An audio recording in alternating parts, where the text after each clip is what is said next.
বাবাকে হারিয়ে মেসির মাথায় আকাশ ভেঙে পড়ল। যার হাত ধরে ছোট্ট মেসির ফুটবলের হাতে খড়ি, যার হাত ধরেই লা মাসিয়া কিংবা বার্সার কিংবদন্তি হওয়া, যার জন্যই স্পেন ছেড়ে আর্জেন্টিনাকে বেছে নেয়া সেই বটবৃক্ষ আজ বিদায় নিয়েছেন। মেসিকে নিঃস্ব করে ওপারে পাড়ি জমিয়েছেন।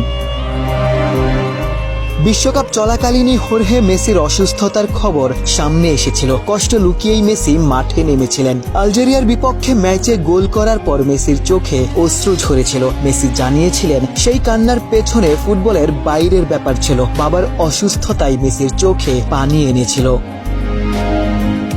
14 বিশ্বকাপ ফাইনাল, একাধিক কোপা হার কিংবা বার্সা থেকে বিদায়, বেদনায় অশ্রুসিক্ত হয়েছিলেন লিওনেল মেসি। কিংবা 22 বিশ্বকাপ জয়ের আনন্দেও পৃথিবী মেসিকে কাঁদতে দেখেছিল। তবে মেসির জীবনের সবথেকে বেদনাতুর দিন নিশ্চিতভাবেই বাবার বিদায়ের দিনটা। আজকের দিনে তার কান্না হয়তো ভক্তদের কাছে পৌঁছাবে না, তবে প্রত্যেকেই চোখ বন্ধ করেই অনুধাবন করবেন বাবাকে হারিয়ে মেসি কতটা কেঁদেছেন। মেসির কাছে হোর্হে মেসি তো গোটা পৃথিবীই ছিলেন।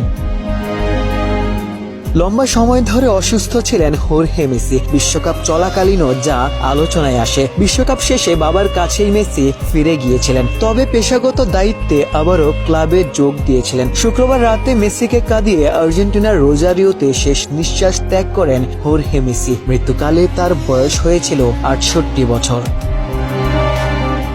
মেসির জীবনে হোর্হে শুধু বাবা ছিলেন না, ক্যারিয়ার জুড়ে প্রফেশনাল হিসেবেও তার সাফল্য ব্যর্থতার সাক্ষী ছিলেন। মেসির 14 বছর বয়স থেকেই তার এজেন্ট হিসেবে দায়িত্ব পালন করেছেন হোর্হে মেসি। বার্সেলোনায় মেসির যাত্রা থেকে শুরু করে ক্যারিয়ারের গুরুত্বপূর্ণ সকল সিদ্ধান্ত, সবকিছুতেই বাবা হিসেবে হোর্হে মেসির ছায়াসঙ্গী ছিলেন।